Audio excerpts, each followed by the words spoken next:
አራተኛው ብሬን ብሬክዳውን ነው። ለቀቁ እንላቸው የለ ለቀቀች እኮ እሷ ሲባሉ ሰምታችሁ የለ? ስንት ቀን ለቃችሁ ታውቃላችሁ? በየቀኑ በቀን ሰው ለተወሰነ ሰዓት ያብዳል ይባላል። አቬሬጁ 90% የሰው ልጅ በየቀኑ ለሆነ ሰዓት ያብዳል ይባላል። እያለ ይውላል ማለት ነው። ለሆነ ሰዓት መኪና ውስጥም ቁጭ ብሎ ቤቱም ውስጥ አልጋ ላይም ቁጭ ብሎ ሶፋ ላይም ቁጭ ብሎ ለሆነ ሰዓት። ድሮ ልጆቻችን ደሱ ሲሉ እንትን ነበር እንላለን፣ መልአክ እያጫወታቸው። እኛ ከልጅነት አልፈን ማን እያጫወተን ነው? ሕፃን ልጅ መልአክ እያናገረ እኛ መልአክ አይደለም ሌላ ነገር እያናገረን የሚያደርገን ማለት ነው። ብሬን ብሬክዳውን። አምስተኛውና በጣም ብዙ ክርስቲያኖች ይደክመኛል ሲሉ ሰምታችኋል?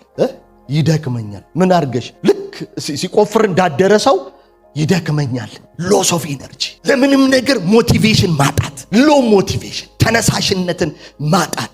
ይህንን የሚያደርገው መንፈስ አይደለም። የምታሰላስለው ጭንቀት፣ የምታስበው ጉዳይ ወደ ጭንቀት ሲቀየር ምንህን ነው እንትን የሚያደርገው? ኢነርጂህን ድሬን ያደርገዋል። ተነሳሽነት ታጣለህ። ለመጸለይ መነሳሳት ታጣ፣ ለወንጌል ስራ መነሳት፣ ለእግዚአብሔር ቤት ተነሳሽ፣ ለሁሉ ነገር ፌዳ። ትምህርት ጀምር፣ አይ ምንም ተነሳሽነት እንትን አድር፣ አይ ምን እዚህ ጋር እድላለለ ምን እንትን በቃ ለምንም ነገር ተነሳሽነት ማጣት። ልብሱ እየተከመረ እያየኸው ተነስቶ ለማጠብ ሄደ ከኮስኮ አንደርዊር ገዝተህ ትመጣለህ። ስላለ መንፈስ ቅዱስ ተከምሯል እኮ አለ 30 አንደርዊር አለ። ሄደ ለማጠብ ተነሳሽነቱ ስለሌለ እግረ መንገድህን ዱባ ስትገዛ በቃ ያንን ከማጥብ ሌላ ጊዜ አጥባ ሌላ አንድ ፓኬት ይዘህ ትመጣል። ለምንም ነገር ሎው ፍሪኩዌንሲ፣ ሎው ኢነርጂ፣ ተነሳሽነት መጸለይ እንዳለብን ነፍስ መንፈስ ቅዱስ ይነግራል። ዝጋ ተዘጋጅቷል። በጭንቀት የወደቁ ደቀ መዛሙርቱ ስለነበሩ እንቅልፍ አላቸው። ለመጸለይ ተነሳሽ። ይሄ እግዚአብሔር የሰጠን አይደለም። ለዚህ ነው በአንዳች ምን አትበሉ አትጨነቁ። በአንዳች ምን አትበሉ አትጨነቁ። የጭንቀት አንቲዶቱ ምንድን ነው? መድኃኒቱ ምንድን ነው? ምድረው መንፈስ ቅዱስ የሰጠን መልስ። ኦቨር ዘ ካውንተር አታገኙትም። ውሰጅበት ብለውሽ እሱንም ወስጄ 3 ሰዓት ነው የተኛሁት ብላችሁ አታቁም።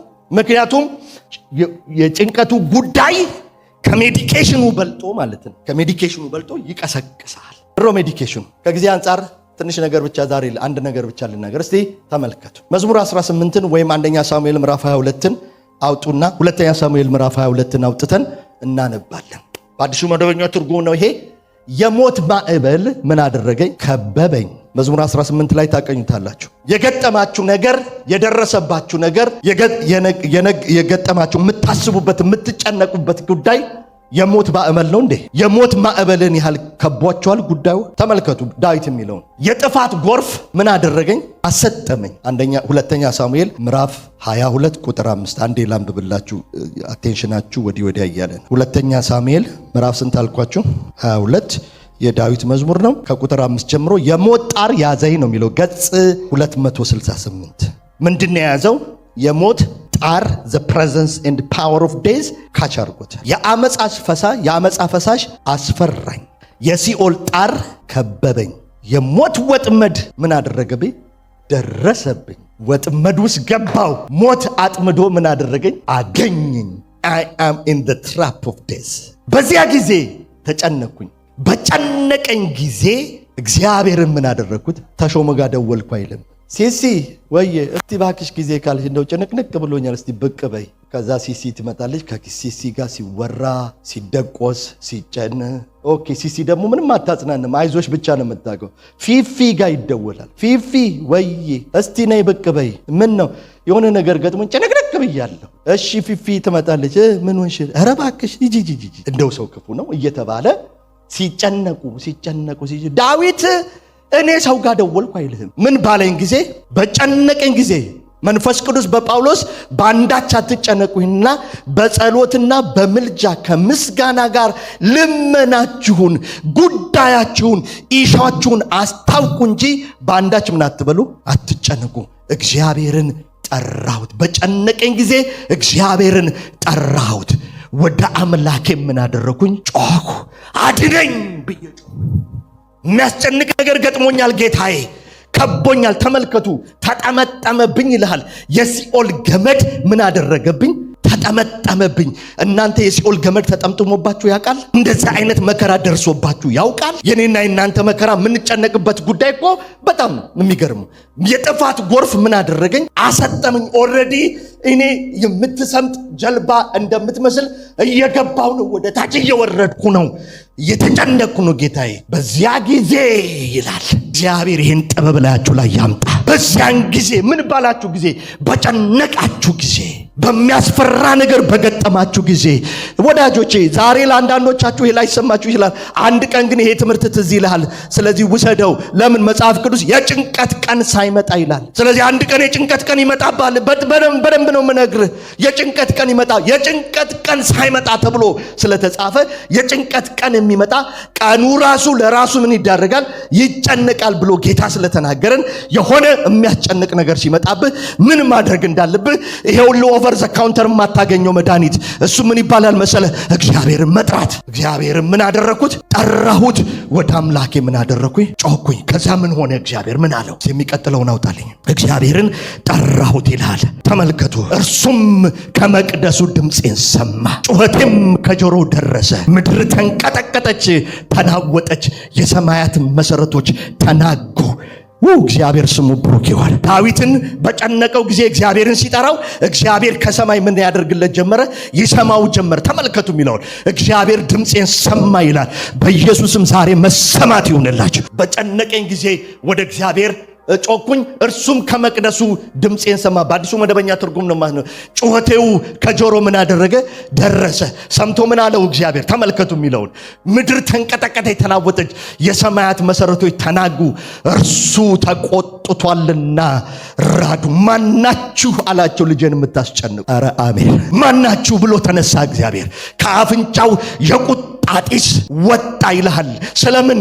ዳዊት ሲጨንቀው ማንን ስለጠራ? እግዚአብሔርን ስለተጠራ እግዚአብሔር ከቁጣው የተነሳ ከአፍንጫ ውስጥ ይሄ አንዳንድ ጊዜ በዊንተር ጊዜ ጭስ ሲወጣ ደመና ትዝ ይላችኋል? ከመሆን ትዝ ይላችኋል? ልክ እግዚአብሔር ለዳዊት ላስጨነቀው ጉዳይ እንደ ሲኦል ለተጠመጠመበት እንደ ገመድ ለሆነው ጉዳይ እግዚአብሔር ዳዊትን ሰማውና ከቁጣው የተነሳ ከአፍንጫ ውስጥ ጢስ ወጣ ይልሃል። በኢየሱስም በዚህ ቁጣ ጠላቶቻችሁ ላይ እግዚአብሔር ይገለጥ። ያስጨነቃችሁ ነገር ላይ እግዚአብሔር ይምጣባችሁ። ዳዊትን ተመልከቱት። ከአፍንጫው የቁጣ ጢስ ወጣ፣ ካፉ የሚባላ እሳት ነደደ። ዳዊት ከመጸለዩ በፊት እነዚህን ባህሪያቶች እግዚአብሔር አላሳየም። እየሰማችሁኝ ነው? ዳዊት እግዚአብሔር እነዚህን ባህሪያቶች ያሳየው ስለማ ጩኸት ነው? ስለ ዳዊት ጩኸት ነው። ስለ ጻድቃን፣ ስለ ቅዱሳን ጸሎት ነው። እግዚአብሔር እኮ ስለ ጻድቃን ጸሎት ቀን ያሳጥራል። ኢየሱስ ጌታችን ነው የተናገረው። ስለ ጻድቃን ጸሎት ቅዱስ ማን ነው? ቀኖቹ ባያጥሩ ኖሮ አለ ስለ መጨረሻው ዘመን ማቴዎስ ወንጌል ምዕራፍ 24 ላይ ሲናገር ስለ ጻድቃን ጸሎት ምን ያሳጥራል እግዚአብሔር? ጊዜ ያሳጥራል። ጊዜ አይርዘምብህ፣ ጊዜ አይርዘምብሽ። ሰማኝ እግዚአብሔር። ለምን? በጨነቀኝ ጊዜ ሲሲና ፊፊ ጋር ለሚዞርኩት እንዴ ተው እንጂ እናንተ ሰዎች። እኛ እኮ እግዚአብሔርን የጠበቃ ያህል እንኳን አናምንም። ኬዝህ እንዴት ነው ምናምን ስንባል ያኔ ኬዝ የነበራችሁ ሰዎች ጠበቃው ይዞታል ብለን በሰላም ወጣችሁ ትገቡ የለ አይደል? ሰው በሰላም ወጥቶ ይገባል። እየሰራ ነው፣ እሱ ይሰራል። ጠበቃው ብር ብከፈል ብሎታል፣ የተወሰነ ብር ከፍሏል። ኬዙን ማን ይዞታል እንላለን? ጠበቃው ይዞታል። አንተ ተጨንቀታቀለ ማለት እንቅልፋት ያ ኬዜ ምናምን አልፎ አልፎ ሊረብሽ ይችላል። ግን ኮሌስትሮል እስከምታወጣ ድረስ ተጨንቅ። ለምን? ጠበቃ አምነህ ማለት ነው። ጠበቃ አምነህ መጽሐፍ ቅዱስ ምንድን ነው የሚለው? እንግዲህ እግዚአብሔር በጊዜው ከፍ እንዲያደርጋችሁ ከኃይለኛው ከእግዚአብሔር እጅ በታች ራሳችሁን አዋርዱ። ከዛ የሚያስጨንቃችሁን ሁሉ በማን ላይ ጣሉት? በእርሱ ላይ ምን በሉት? ይዞታል። እሱ ከጠበቆቹ የበለጠው እሱ ይዞታል። የሚያስጨንቃችሁን በእርሱ ላይ ምን በሉት? እግዚአብሔር ያነሳላችኋል አልተባለም? ጌታ እስኪያነሳልኝ እየጠበቁ ነው። አያነሳልህም። ጣለው ነው የተባልከው። ምን እያረግሽ ነው? ጌታ እስከሚያነሳ ተሸክመሽው ተሸከሙትና ጥሩኝ አላለህም? በእርሱ ላይ ምን በሉት? ጣሉት። በቃ ኬዙን ስጠው ለሱ። ከዛ ሰይጣን መጥቶ ያ ጉዳይ ሲል ነግሬዋለሁ ለጠበቃ። ያ ከሳሽ መጥቶ ያ ጉዳይ እኮ ዘገየ ሲል ነግሬዋለሁ። ይስሐቅ እኮ ጠፋ ሲል ነግሬዋለሁ። ይሄ የጠራህ ጌታ የሆነ ነገሩ ነግሬዋለሁ። እንዴት መጥ ነግሬዋለሁ። እግዚአብሔር እነዚህን ባህሪያቶች አላሳየም። እነዚህ ባህሪያቶቹ የታዩት የተገለጡት ዳዊት ምን ሲያደርግ ነው? በጨነቀው ጊዜ ማንን ሲጠራ ነው? እግዚአብሔር። ጎናችሁ ያለውን ሰው ነካርኩትና እግዚአብሔርን ጥራው በሉት። ሰማያትን ሰንጥቆ ወረደ ይላል። እግዚአብሔር ስሙ ብሩክ ይሁን። ሰማያትን ማንቀሳቀስ ጀመረ እግዚአብሔር። አሜት አቤት አቤት። እኔ ሁሌ የምጸልየው ጸሎት አለኝ ታውቃላችኋል። ሄቨንሊ ኮርት ምለው ሰማይና ምድርን ሙቭ አደርጋለሁ ምለው እግዚአብሔር ስትጸልዩ እንደዚህ ያደርግ። በጉዳያችሁ በጨነቃችሁ ጉዳይ ላይ ሰንጥቆ ወረደ ይላል። በኢየሱስም እግዚአብሔር ቤታችሁ ላይ ይውረድ። አላሳየም። እግዚአብሔር ዝም ብሎ ተቀምጦ ነበረ። ዳዊት ምን አደረገ? በጨነቀኝ ጊዜ ወደ እግዚአብሔር ጮኩኝ፣ እግዚአብሔር ምን አደረኩት? ጠራሁት እንጂ ሜላንቶኒ እየወሰድኩ ተኛው አይልም። አንቲ ዲፕሬሳንት እየወሰድኩ ሞከርኩ፣ ተገላበ ሻወር ወሰድኩ አይልም። በጨነቀኝ ጊዜ እንደ ሲኦል በተጠመጠመብኝ ጊዜ ወደ እግዚአብሔር ጮኩኝ፣ እግዚአብሔርን ጠራሁት፣ እነሳልኩት። የተጠመጠመብኝን የቀረበኝን የሰጠመኝ ያለውን ነገር ተመልከት አሉት። እግዚአብሔርም ጸሎቴን ሰማ፣ ጸሎቴን በጆሮቹ ገባ። እግዚአብሔር ሰማያትን እያንጎዳጎደ ወረደ። በኢየሱስም በአንድ በሽታ ላይ እግዚአብሔር ወረደ። ከእግሩም በታች ተመልከቱ፣ ጥቅጥቅ ያለ ደመና ነበረ። በኪሩቤል ላይ ተቀምጦ እግዚአብሔር ምን አደረገ? በረረ። እንደ አልዓዛር እንኳን አይደለም የመጣው። አልዓዛር 4ኛው ቀን ነው የመጣው። ጌታ ሆን ተብሎ ነው፣ እሱ ጌታ የሚሰራው ስራ ስላለ ነው። እዚህኛው ላይ ግን ዳዊት ስለጠራው እግዚአብሔር በረረ ይላል። በነፋስ ክንፍ ተቀመጠ፣ መጠቀ ይላል። ጨለማ በዙሪያው እንዲከበው ጥቅጥቅ ያለውን የሰማይ ዝናም ደመና እንዲሰውረው አደረገ። በእርሱ ፊት ካለው ብርሃን የመብረቅ ብልጭታ ወጣ ይላል። ለምን? ዳዊት በጨነቀው ጊዜ እግዚአብሔርን ምን ስላደረገ? ስለጠራ። መጨነቅ ስላቆመ ለማን ሰጥቶ? ለእግዚአብሔር ሰጥቶ። ጠበቃው ይዞታል ብሎ ጉዳዩን ይዞታል ብሎ እኛ እኮ በጣም እኮ ምንገርም እኮ የሆንን እኮ በጣም እኮ እግዚአብሔር ይራራልን መቼስ በሚታይ ነገር በጣም የምናምን እግዚአብሔር የሚባለውን አምላክ እንደዚህ ብለው ሲሉ ሰምታችሁ አታውቁም? አንዳንድ ሰዎች ስለ ዶክተር እንኳን ሲያወሩ የት ነው የተናገሩት? ነጭ ናት የመጣችው ዶክተር ሲሉ ሰምታችኋል? የት ነው የተናገሩት? በርሰዲን ለነጭ ትልቅ ክብር ስላለን ማለት ይገርምሃል። የመጣችው ዶክተር ነጭ ናት።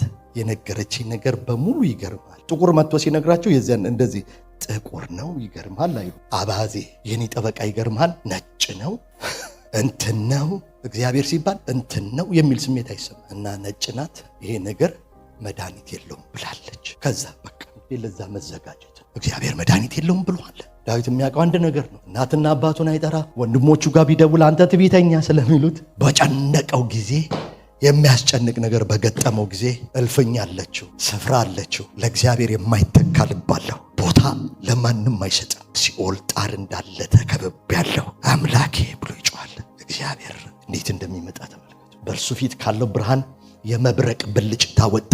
እግዚአብሔር ከሰማያት አንጎዳጎደ፣ የልዑልም ድምፅ አስተጋባ። ፍላጻውን ሰዶ ጠላቶቹን በተናቸው፣ መብረቆችን ልኮ አወካቸው። ክብር ለጌታ ይሁን።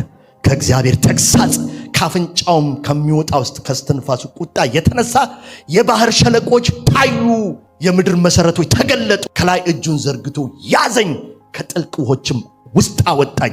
ከብርቱ ጠላቶቼ ከማልቋቋሟቸውም ባለጋሮቼ ታደገኝ ይላል። እግዚአብሔር በዚህ መንፈስ ይምጣላችሁ። ምን ስላደረገ?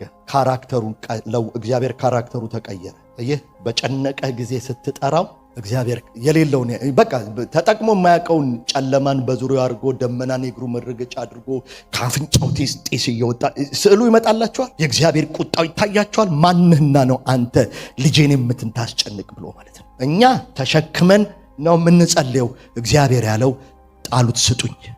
በአንዳች ምን አትበሉ፣ አትጨነቁ።